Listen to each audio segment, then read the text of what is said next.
So in the last class we have already discussed about the forces acting on a curved beam section. Today we shall see the derivations of equations required for the analysis of circular arc cantilever. Circular arc cantilever എന്ന് പറയുമ്പം അതൊരു curved beam ആണ്. ഒരു end fixed ആണ്, other end is free as it is a cantilever structure. ഒരു സർക്കിളിൻ്റെ ഭാഗമായിട്ട് വരുന്ന ആർക്കാണ് അല്ലെങ്കിൽ ആ ഒരു കേർവാണ് നമ്മുടെ ബീം, കാൻറ്റിലിവർ ബീം. അതാണ് circular arc cantilever. For a given loading, shear force, bending moment and torsional moment can be calculated considering all the forces from free end to the section. ഒരു സർക്കുലർ ആർക്ക് കാൻറ്റിലിവറിൻ്റെ analysis എന്ന് പറയുമ്പം നമ്മളവിടെ main ആയിട്ടും calculate ചെയ്യുന്നത് ഒരു സെക്ഷനിൽ act ചെയ്യുന്ന shear force, bending moment and torsional moment. Considering the strain energy due to bending and torsion, the deflection at any point can be calculated. Analysis എന്ന് പറയുമ്പോൾ നമ്മൾ നോർമലി ചെയ്യുന്നത് പോലെ ഡിഫ്ലക്ഷനും നമ്മളിവിടെ കാൽക്കുലേറ്റ് ചെയ്യണം. അങ്ങനെ ഡിഫ്ലക്ഷൻ, ഏതെങ്കിലും ഒരു പോയിന്റിലുള്ള ഡിഫ്ലക്ഷൻ കാൽക്കുലേറ്റ് ചെയ്യാൻ വേണ്ടി നമ്മൾ കൺസിഡർ ചെയ്യുന്നത് strain energy due to bending and torsion ആണ്. അതിനകത്ത് നമ്മൾ കാസ്റ്റിഗ്ലിയാനോസ് തിയർ ആണ് യൂസ് ചെയ്യുന്നത്. Delta is equal to do U by Dr P എന്ന് പറയുന്ന നമ്മൾ സ്ട്രക്ചറൽ അനാലിസിസ് 1 പഠിച്ചിട്ടുള്ള equation, theorem. So this is our beam. നമ്മുടെ ബീം എ ബി എന്ന് പറയുന്നത്, ഇവിടെ എ ഞാൻ മാർക്ക് ചെയ്തിട്ടില്ല, but A is a fixed end and B is a free end. ഈ ബീം എന്ന് പറയുന്നത് ഒരു ക്വാർട്ടർ സർക്കിൾ ആണ്. ഞാൻ ഇപ്പോൾ കാണിക്കുന്നതാണ് നമ്മുടെ ബീം എന്ന് പറയുന്നത്. കേർവ്ഡ് ആയിട്ടുള്ള ക്വാർട്ടർ സർക്കിൾ തന്നെയാണ് ബീം. ഒരു കാൻറ്റിലീവർ ബീമാണിത്. നമ്മുടെ beam A B, cantilever beam A B, curved beam, quarter circle. So it is fixed at the end A and free at the end B. ഇവിടെ A mark ചെയ്തിട്ടില്ല, just note that the fixed end is A. ഇപ്പോൾ നിങ്ങൾ ഈ beam മാത്രം ശ്രദ്ധിച്ചാൽ മതി. എയിൽ ഫിക്സ്ഡും ബിയിൽ ഫ്രീയും ആയിട്ടുള്ള ഒരു ക്വാർട്ടർ സർക്കിളാണ് നമ്മുടെ ബീം എന്ന് പറയുന്നത്. Cantilever curved beam A B. So R is the radius of the circle for which our beam is a part. നമ്മുടെ ബീം ഒരു ക്വാർട്ടർ സർക്കിൾ ആണെന്ന് പറഞ്ഞല്ലോ. അപ്പം നമ്മുടെ സർക്കിളിൻ്റെ റേഡിയസ് എന്ന് പറയുന്നത് ആറാണ്. ആൻഡ് ഇവിടെ ആക്ട് ചെയ്യുന്ന ലോഡ് എന്ന് പറയുന്നത് a vertical load which is acting downwards at the point B. നമ്മുടെ ഫ്രീ എൻഡ് ആയിട്ടുള്ള ബിയിൽ വെർട്ടിക്കലി ഡൗൺവേർഡ്സ് ആക്ട് ചെയ്യുന്ന ഒരു ലോഡ് പി, അതാണ് നമ്മുടെ ഈ സ്ട്രക്ചറിൽ ആക്ട് ചെയ്യുന്ന ഒരേ ഒരു ലോഡ്. നമ്മളിവിടെ കാണിച്ചിരിക്കുന്നത് ഈ ഒരു നമ്മുടെ കേർവിൻ്റെ, നമ്മുടെ ബീമിൻ്റെ പ്ലാൻ ആണ്. അപ്പോൾ പ്ലാൻ കാണിക്കുന്ന സമയത്ത് വെർട്ടിക്കലി ഡൗൺവേർഡ് ആയിട്ടുള്ള ഫോഴ്സ് കാണിക്കാൻ പറ്റില്ല. നമ്മൾ സാധാരണ നോർമൽ ബീമിൽ കാണിച്ചിരുന്ന പോലെ നമുക്ക് കാണിക്കാൻ പറ്റില്ല. So I have marked this P here at the point B which is the vertical load. നിങ്ങൾ സെഡ് ഡയറക്ഷനിൽ ഓർമ്മിക്കണം. അപ്പോൾ ബിയിൽ ആക്ട് ചെയ്യുന്ന വെർട്ടിക്കൽ ലോഡാണ് പി എന്ന് പറയുന്നത്. അത് നമുക്ക് ഒരിക്കലും പോയിന്റ് ഇട്ട് കാണിക്കാൻ പറ്റില്ല, because it is acting in the Z direction. നമ്മളിപ്പം പ്ലാൻ ആണ് കാണുന്നത്.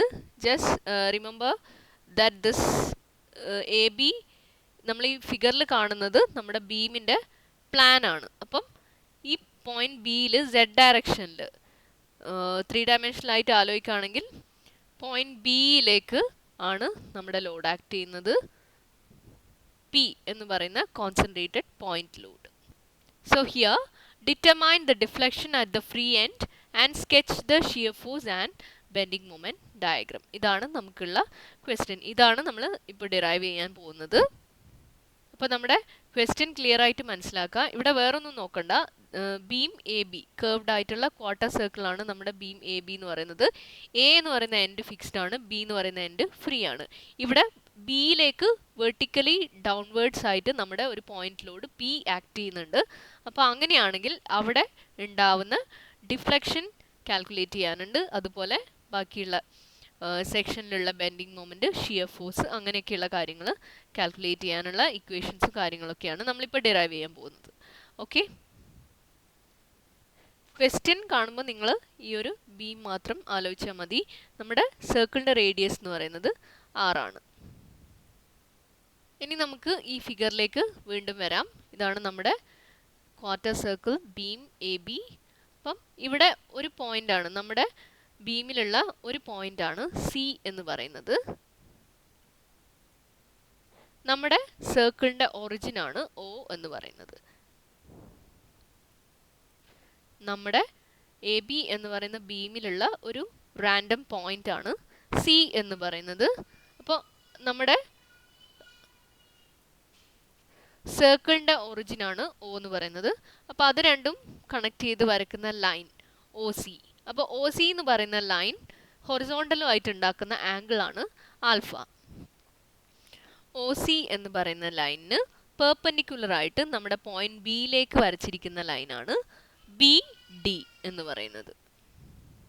അപ്പോൾ നമ്മുടെ ബീമിലുള്ള ഒരു പോയിന്റ് സി, ആ സിയും ഒറിജിനായിട്ട് ചേർത്ത് വരച്ചിരിക്കുന്ന ഒ സി എന്ന് പറയുന്ന ലൈനിന് പോയിന്റ് ബിയിലേക്ക് നമ്മൾ വരച്ചിരിക്കുന്ന പെർപെൻഡിക്കുലർ ആണ് ബി ഡി എന്ന് പറയുന്നത്.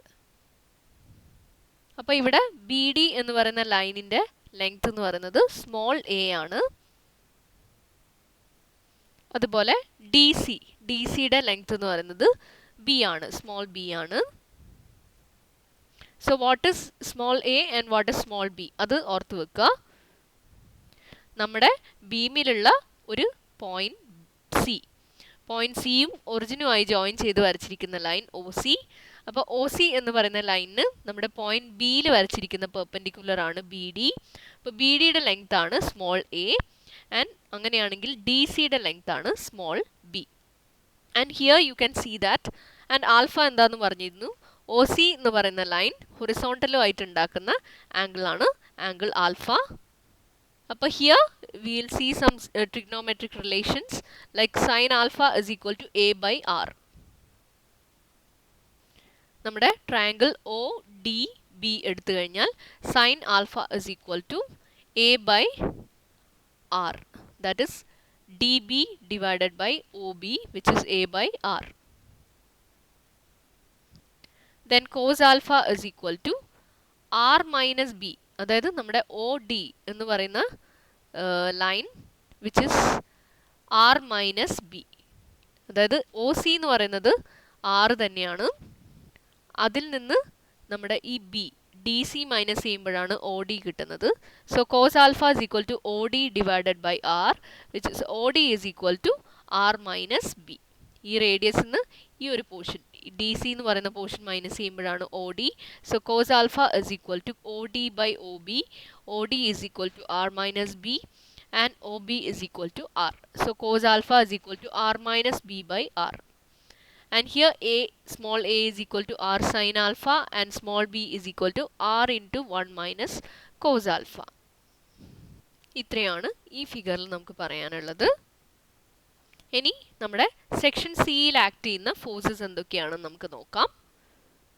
At C shear force F is equal to P.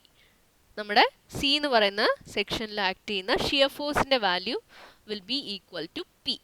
അതായത് നമ്മുടെ ഫ്രീ എൻഡിൽ ആക്ട് ചെയ്യുന്ന വെർട്ടിക്കൽ ലോഡ് പിയുടെ അതേ സെയിം വാല്യൂ തന്നെയാണ് നമ്മുടെ shear force at any section on the beam. അതായത് നമ്മുടെ ബീമിൽ ഏതൊരു പോയിന്റ് എടുത്തു കഴിഞ്ഞാലും ആ പോയിന്റിലുള്ള ഷിയർ ഫോഴ്സ് എന്ന് പറയുന്നത് നമ്മുടെ ഫ്രീ എൻഡിൽ ആക്ട് ചെയ്യുന്ന വെർട്ടിക്കൽ ലോഡ് പി തന്നെ ആയിരിക്കും. F is equal to P. Shear force at any section, any point on the beam will be equal to P. P എന്താണ്? നമ്മുടെ ഫ്രീ എൻഡിൽ ആക്ട് ചെയ്യുന്ന വെർട്ടിക്കലി ഡൗൺവേർഡ് ആയിട്ട് ആക്ട് ചെയ്യുന്ന ഫോഴ്സ്.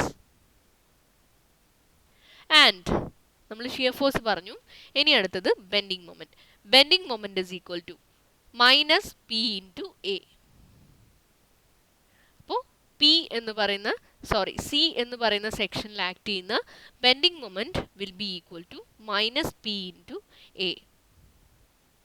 അപ്പോൾ നമ്മളിവിടെ എ എന്താണെന്ന് ഓൾറെഡി നമ്മൾ ഡിറൈവ് ചെയ്ത് വെച്ചിട്ടുണ്ട്.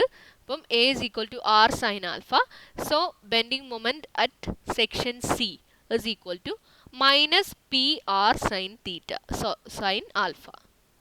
So bending moment at any section C will be equal to minus p into r sin alpha. Sin alpha, alpha എന്താണെന്ന് പറഞ്ഞിട്ടുണ്ടായിരുന്നു. ഒ സി എന്ന് പറയുന്ന ലൈൻ, അതായത് നമ്മുടെ സെക്ഷനും ഒറിജിനുമായിട്ട് ജോയിൻ ചെയ്ത് വരയ്ക്കുന്ന ലൈൻ ഹൊറിസോണ്ടലും ആയിട്ട് ഉണ്ടാക്കുന്ന ആംഗിൾ ആണ് ആൽഫ. അപ്പം bending moment at C will be minus p into r sin alpha. അടുത്തത് ടോർഷണൽ മൊമെന്റ് ആണ്. Torsional moment capital T is equal to p into b.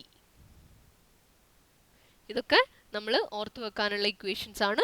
Torsional moment capital T is equal to p into b, which means load into r into 1 minus cos alpha. r into 1 minus cos alpha ആയിരുന്നു നമ്മുടെ b, small b എന്ന് പറയുന്ന distance നമ്മൾ calculate ചെയ്തത് r into 1 minus cos alpha ആയിരുന്നു. So t, torsional moment at c is equal to p into r into 1 minus cos alpha. ഇപ്പോൾ നമ്മൾ പറയുന്നത് സിയിൽ ആക്ട് ചെയ്യുന്ന ഫോഴ്സസിൻ്റെ കാര്യമാണ്. അപ്പോൾ ആദ്യം നമ്മൾ ഷിയർ ഫോഴ്സ് പറഞ്ഞു.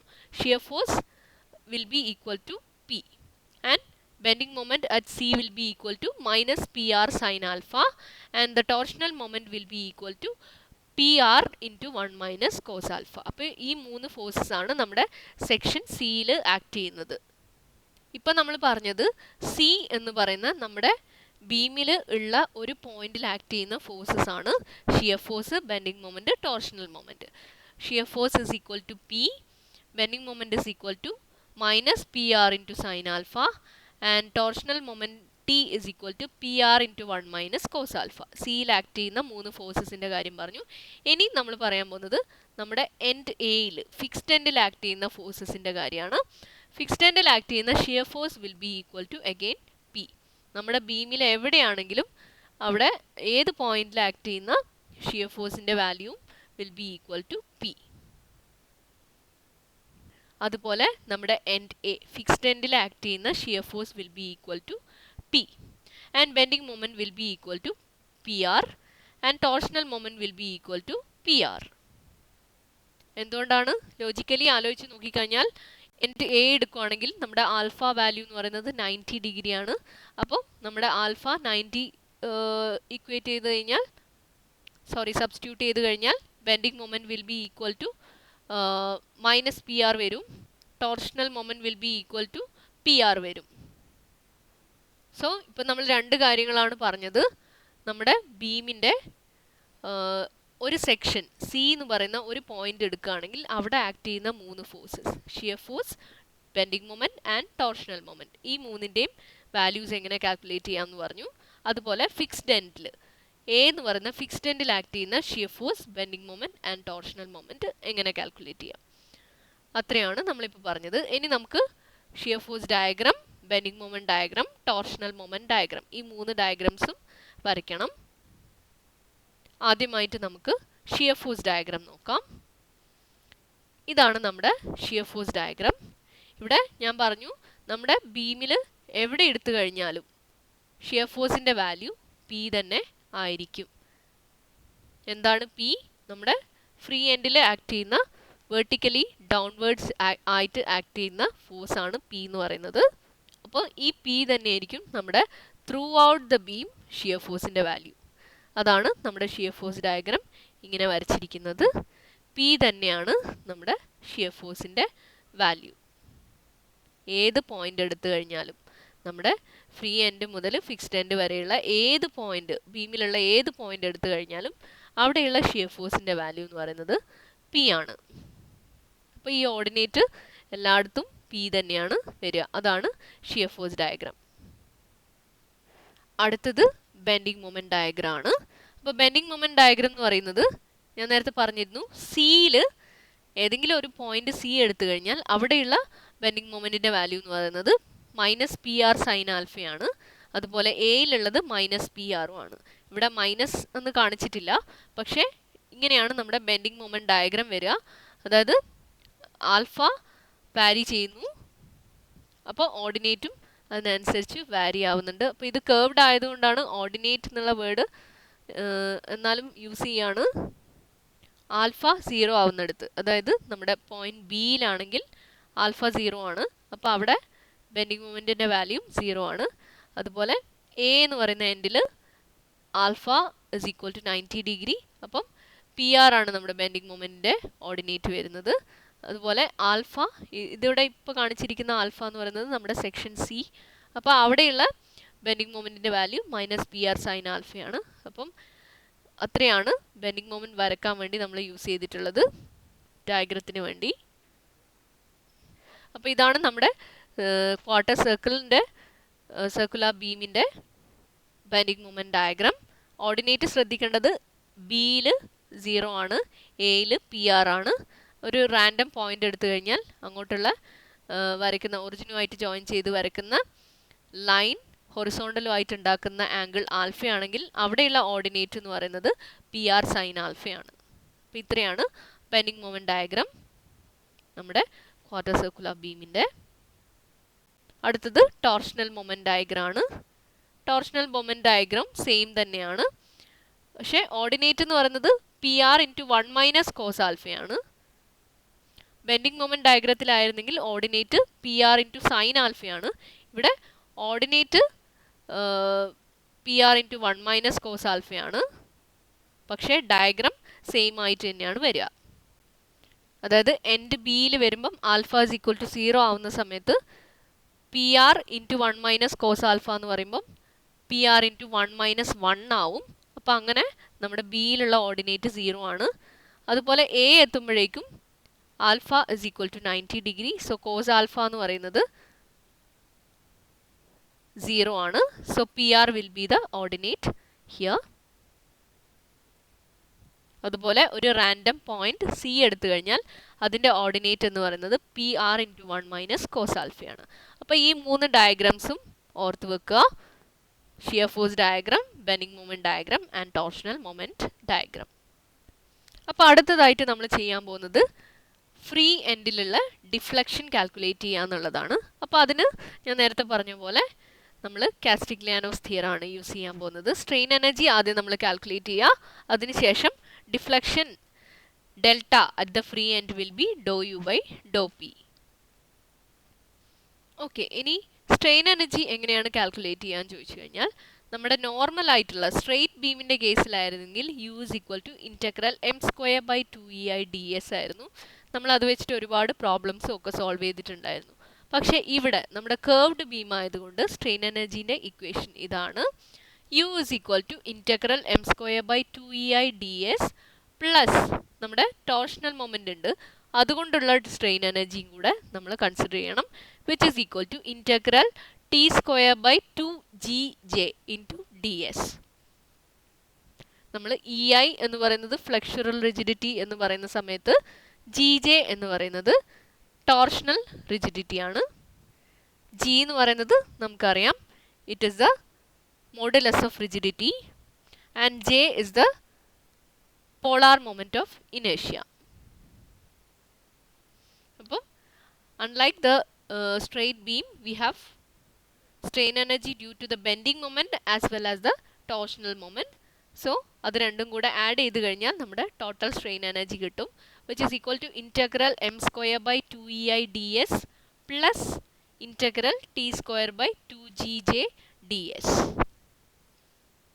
നമ്മൾ ചിലപ്പം സ്ട്രെയിറ്റ് ബീമിൻ്റെ കേസിൽ എക്സ് എന്ന് യൂസ് ചെയ്തിട്ടുണ്ടാവും, ഡി എക്സ്. നമ്മൾ bending moment at a distance X from in a point അങ്ങനെയൊക്കെയല്ലേ നമ്മൾ പറഞ്ഞുകൊണ്ടിരുന്നത്.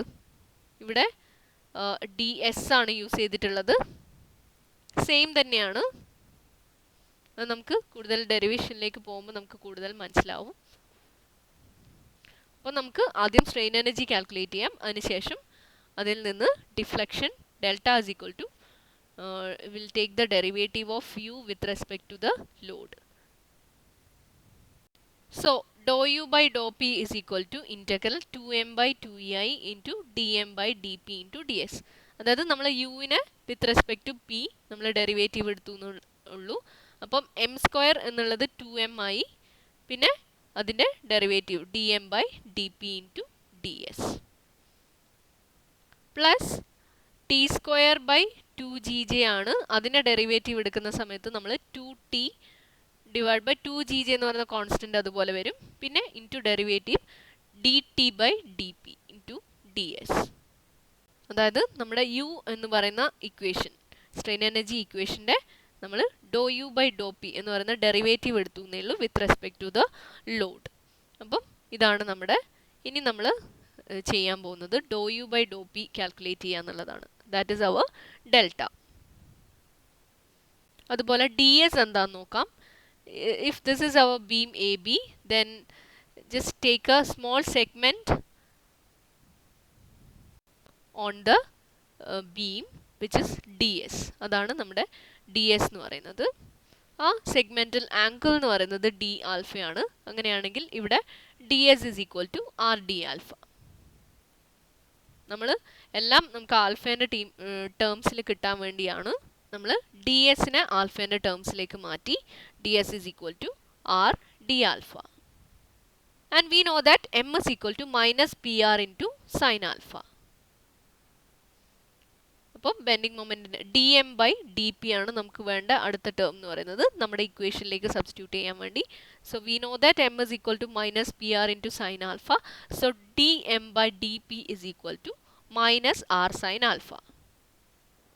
ഇവിടെ വിത്ത് റെസ്പെക്ട് ടു പി ആണ് നമ്മൾ ഡെറിവേറ്റീവ് എടുത്തത്. So minus R sine alpha എന്ന് പറയുന്ന കോൺസ്റ്റൻ്റ് ആണ്. So D M by D P is equal to minus R sine alpha.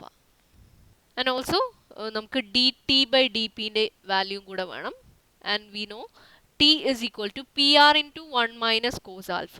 So D T by D P is equal to R into 1 minus cos alpha. അപ്പോൾ നമുക്കിവിടെ D M by D P കിട്ടി, D T by D P കിട്ടി. അപ്പോൾ ഈ values D M by D P and D T by D P, ഈ രണ്ട് വാല്യൂസും നമ്മൾ നമ്മുടെ D U by D പിൻ്റെ ഇക്വേഷനിലേക്ക് substitute ചെയ്യാണ്. അപ്പോൾ അങ്ങനെയാണെങ്കിൽ നമ്മൾ ഇൻ്റഗ്രേഷൻ ചെയ്യേണ്ടത് ലിമിറ്റ്സ് എന്താണ്? 0 ടു പൈ ബൈ 4 ആണ്. Sorry, 0 to pi by 2. Quarter circle ആണ് അല്ലേ. അപ്പോൾ 0 മുതൽ പൈ ബൈ 2 വരെ 90 ഡിഗ്രി വരെയാണ് നമ്മൾ ഇൻ്റഗ്രേഷൻ ചെയ്യേണ്ടത്. സോ 0 ടു പൈ ബൈ 2 വരെയാണ് നമ്മുടെ ലിമിറ്റ്. നമ്മുടെ ഇൻ്റഗ്രേഷൻ ചെയ്യേണ്ട ലിമിറ്റ് എന്ന് പറയുന്നത് 0 ടു പൈ ബൈ 2 ആണ്. So in this equation of du by dp, we are going to substitute the value of m and dm by dp, t and dt by dp. m ന്റെ value minus P R sine alpha, D M by D പിൻ്റെ value minus R sine alpha, T is equal to P R into 1 minus cos alpha, D T by D P is equal to R into 1 minus cos alpha. അപ്പോൾ ഇത്രയും കാര്യങ്ങൾ നമ്മൾ ഈ ഒരു ഇക്വേഷനിൽ substitute ചെയ്ത് കഴിഞ്ഞാൽ and also apply the limit from 0 to pi by 2. അപ്പോൾ ഇതാണ് നമ്മൾ ആ ഇക്വേഷൻ സബ്സ്റ്റിറ്റ്യൂട്ട് ചെയ്ത് കഴിഞ്ഞ് എഴുതിയിരിക്കുന്ന ഇക്വേഷനാണിത്. അപ്പോൾ ഈ ഇക്വേഷനെ നമ്മൾ we are going to multiply throughout by ei. du by dp ഈ ഇക്വേഷനെ, ഈ വലിയ ഇക്വേഷനെ നമ്മൾ ത്രൂഔട്ട് ei വെച്ച് മൾട്ടിപ്ലൈ ചെയ്യുകയാണ്. അപ്പം ei വെച്ച് മൾട്ടിപ്ലൈ ചെയ്യുന്ന സമയത്ത് ഇത് ഡെൽറ്റയാണ് അല്ലേ. അപ്പോൾ ഇ ഐ ഡെൽറ്റ വരും നമ്മുടെ left hand side. And also E I by G J വരും. നമ്മളിവിടെ ഇ ഐ വെച്ച് ഈ സെക്കൻഡ് ടേമിനെ ഇ ഐ വെച്ച് മൾട്ടിപ്ലൈ ചെയ്യുന്ന സമയത്ത് E I by G J വരും. അതിനെ നമ്മൾ ലാംഡ കൊണ്ട് ഡിനോട്ട് ചെയ്യാണ്.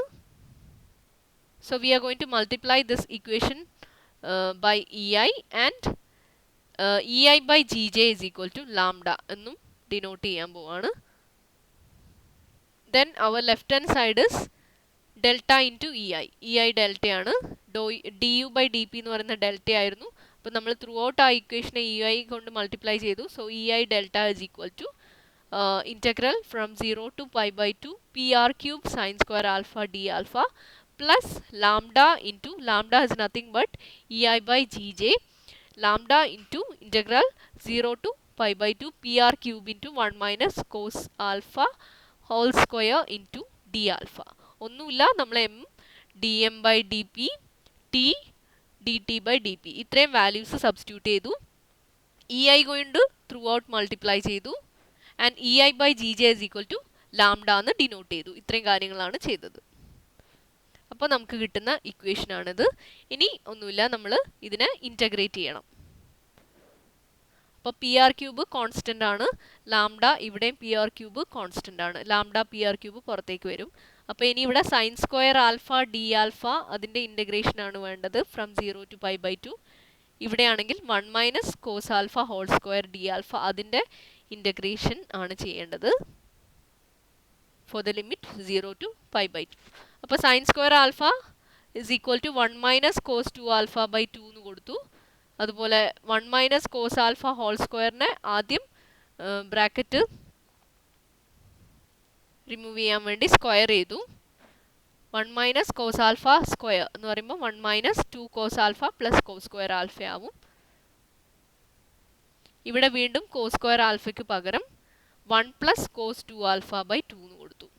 ഇപ്പോൾ ഇവിടെ ഓർമ്മിച്ച് വെക്കേണ്ട ഇക്വേഷൻസ് മെയിനായിട്ടും sine square alpha is equal to 1 minus cos 2 alpha by 2 and cos square alpha is equal to 1 plus cos 2 alpha by 2. ഇത് നിങ്ങൾ ചെയ്ത് നോക്കുന്ന സമയത്ത് വളരെ സിമ്പിളാണ്, കുറച്ച് ലെങ്തി ആണെന്ന് മാത്രമേ ഉള്ളൂ. ഇൻ്റഗ്രേറ്റ് ചെയ്ത ശേഷം ലിമിറ്റ്സ് അപ്ലൈ ചെയ്യുക. ലിമിറ്റ്സ് അപ്ലൈ ചെയ്ത് നമ്മുടെ കുറേ ടേംസ് ക്യാൻസൽ ആവും. സൈൻ 2 ആൽഫ എന്ന് പറയുമ്പം 2 ഇൻറ്റു π/2 അപ്പർ ലിമിറ്റ് വരുന്ന സമയത്ത് സൈൻ പൈ ആയി മാറും. സൈൻ പൈ 0 ആണ്. അതുപോലെ ലോവർ ലിമിറ്റ് 0 ആണ്. അപ്പോൾ ലോവർ ലിമിറ്റിലും സൈൻ 0 വരുന്ന ഭാഗത്തൊക്കെ 0 ആയി മാറും. അപ്പോൾ അങ്ങനെ നമ്മുടെ ഇക്വേഷൻ റെഡ്യൂസ്ഡ് ആവും. ഫൈനലി നമുക്ക് കിട്ടുന്നത് delta EI delta is equal to PR cube divided by 4 into pi plus lambda into 3 pi minus 8 ആണ് നമുക്ക് EI ഡെൽറ്റൻ്റെ വാല്യൂ കിട്ടുന്നത്. Left hand side EI delta ആണ്. EI delta is equal to PR cube divided by 4 into in bracket pi plus lambda is nothing but EI by GJ into 3 pi minus 8. That is what we are getting the value of EI delta, which means delta is equal to PR cube divided by 4EI into pi plus lambda into 3 pi minus 8. അപ്പോൾ ഇതാണ് നമ്മുടെ free എൻഡിലുള്ള ഡിഫ്ലക്ഷൻ്റെ equation എന്ന് പറയുന്നത്.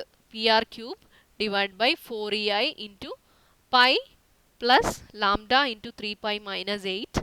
And if EI is equal to GJ, അതായത് നമ്മുടെ ഫ്ലെക്സുറൽ റിജിഡിറ്റിയും torsional റിജിഡിറ്റിയും ഒരു മെറ്റീരിയലിന് equal ആണെങ്കിൽ delta is equal to PR cube by EI into pi minus 2. ഇവിടെ ലാംഡ ഇസ് ഈക്വൽ ടു 1 കൊടുത്താൽ മതി, കാരണം lambda is equal to EI by GJ. ഒരു മെറ്റീരിയലിന് ഫ്ലെക്സുറൽ റിജിഡിറ്റിയും ടോർഷണൽ റിജിഡിറ്റിയും ഈക്വൽ ആണെങ്കിൽ ആ delta value will be equal to PR cube by EI into pi minus 2. അപ്പോൾ നമ്മളിപ്പോൾ സോൾവ് ചെയ്തത് ഒരു ക്വാർട്ടർ സർക്കുലർ ക്യാൻറ്റിലിവർ ബീമിൻ്റെ ഫ്രീ എൻഡിൽ P എന്ന് പറയുന്ന ഒരു വെർട്ടിക്കലി ഡൗൺവേർഡ്സ് ആയിട്ടുള്ള ഒരു പോയിന്റിലൂടെ ആക്ട് ചെയ്യുമ്പം അവിടെ ഉണ്ടാവുന്ന ഡിഫ്ലക്ഷൻ്റെ ഇക്വേഷനാണ് നമ്മളിപ്പോൾ ഡിറൈവ് ചെയ്തിരിക്കുന്നത്. ഓക്കെ.